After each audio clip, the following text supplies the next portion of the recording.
Mr. Beast haqida 100 ta fakt. Qani ketdik.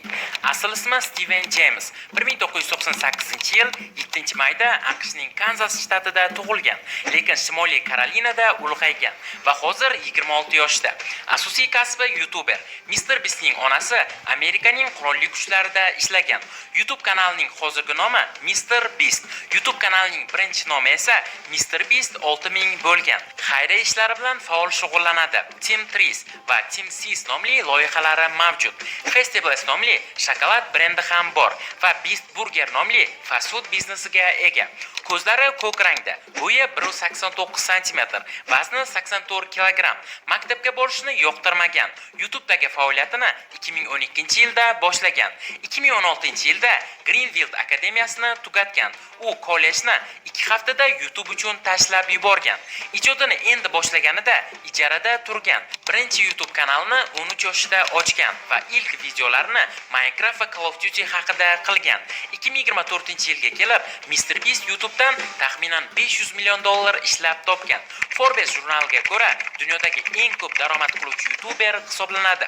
YouTube algoritmini o'rganishga juda ko'p vaqt sarflagan. Mr. Beastning videosiga Ronaldo ham ishtirok etgan va Ronaldo o'z muxlisiga atayin yutqazib bergan. Pinky laqabli kuchukchasi bo'lgan. Bitta ham tomoshabini yo'q streamerga $100 ming donat qilgan. Mr. Beastning har bir videolari 100 milliondan ortiq prosmotrga ega bo'ladi. Yoshligidagi kumiri PewDiePie bo'lgan va Mr. Beast o'z kumiridan ham o'tib ketgan. Yaxshi ko'rgan qizi bo'lgan, lekin u bilan ajrashgan. Naruto animesini yaxshi ko'radi. Beysbol o'yiniga qiziqadi. Eng yaxshi ko'rgan o'yini Minecraft. Eng yaxshi ko'rgan ovqati steak. CJ ismli akasi bor. Oh shit. Here we go again. Krona kasalligiga uchragan va bu kasallikni deb 13 kilogramga ozib ketgan. Mr. Beastning eng yaxshi ko'rgan mashinasi bu Lamborghini, lekin bunga qaramasdan Mr. Beastda bitta ham qimmatbaho mashina yo'q. Lamborghini bilan shartnoma ham imzolagan. Mr. Beastning otasi yo'q. Mr. Beast yoshligida introvert bo'lgan. Agar YouTube bo'lmaganida beysbolchi bo'lar edi. 15 yoshida yashashni xohlamagan va hatto maktabga borishni ham istamagan. Mr. Beastning eng katta orzusi uysiz odamlarga minglab uy qurib berish. Mr. Beastning birinchi virusli kontenti 100 minggacha sanaymiz bo'lgan.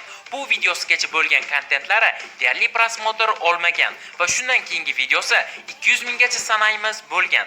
2017-yilda o'zining tug'ilgan kunigacha 1 million obunachiga erishgan. Hozirda 4 dan ortiq YouTube kanallari mavjud. Videosidagi bitta reklama narxi o'rtacha $1 million. O'zining shaxsiy kiyim do'koni bor. 2018-yilda 10 million obunachiga erishgan. O'zining xayriya jamg'armasini ochgan. Komandasida asosan 5 kishi ishlaydi. To'liq hisobda esa 50 dan ortiq. Jamoasi uchun oyiga $3-4 million xarajat qiladi. Hozirda kanalda 374 million obunachisi bor va 853 ta video joylagan. Call of Duty haqidagi videosi mashhur bo'lmagan. Hattoki Fortnite o'yinida ham Mr. Beast bilan kollaboratsiya bo'lgan. Uydagilari haqida deyarli hech qanday ma'lumot yo'q.